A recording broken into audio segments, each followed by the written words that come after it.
Hey, guess who? Obviously, it's me again. So I'm not trying to be consistent. I'm just trying to put these out as I get them in my brain. Usually it's after I work out and I come up with different topics I'd like to talk to people about.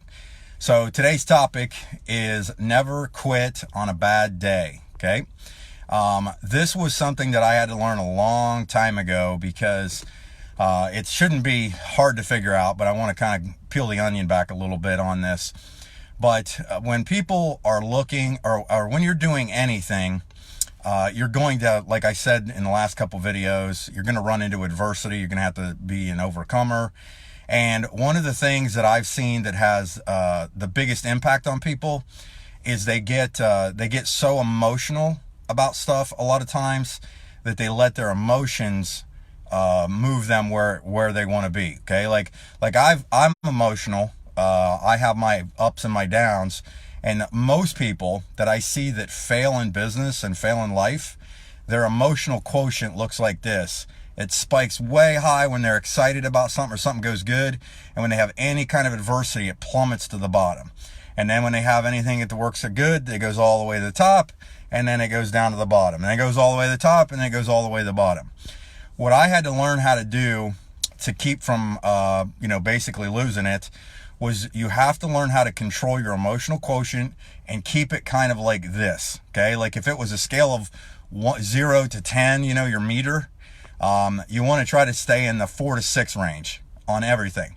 Now, about why I said you never want to quit on a bad day is because most of the time, people, because they get emotional about something, and it affects them in a positive or negative way, and we're going to talk about the negative part and how to come out of that, is that what happens is when they make their decisions based off of emotion, they, in most cases, usually hurt themselves. Now, the other thing, too, is like I've had, if I've been in businesses before or something bad happened, I would always take a step back. Okay, I would always take a step back and not make any decisions on that.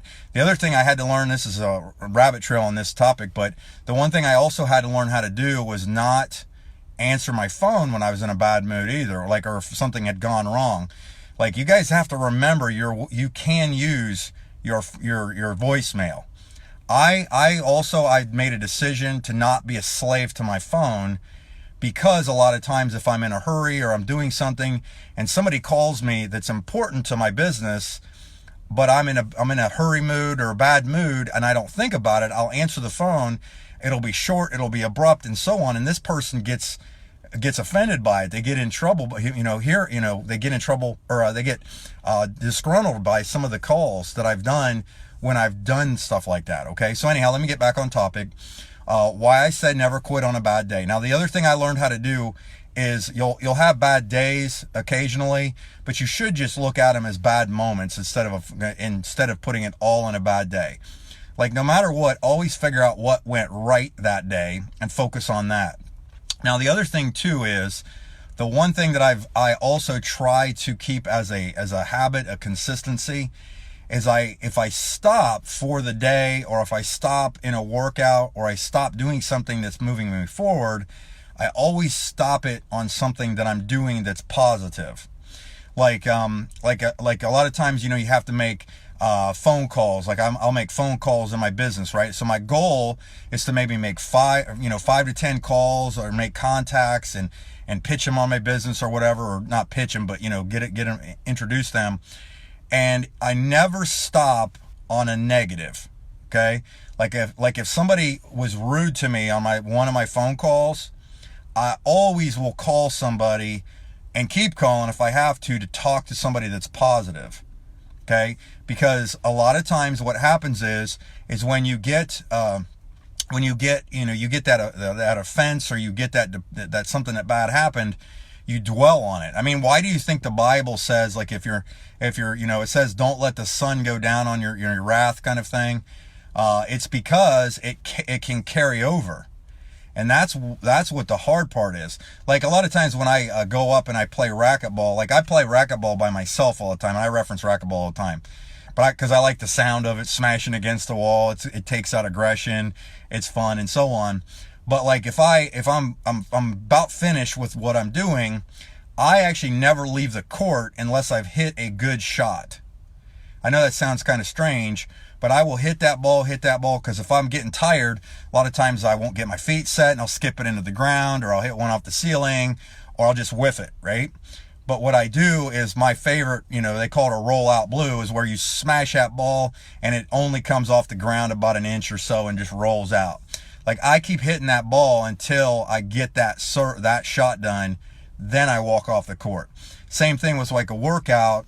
I never quit on a bad moment during my workouts, because I want to make sure that I've stopped at the positive. Like right now, I just finished my workout again, and I want to make sure that I finished on a positive note. So just I didn't want to take too long on this one today, but the important thing is never quit on a bad day. Never make serious decisions when you're emotionally charged. Usually sleep on something. There's a reason people say sleep on things, right?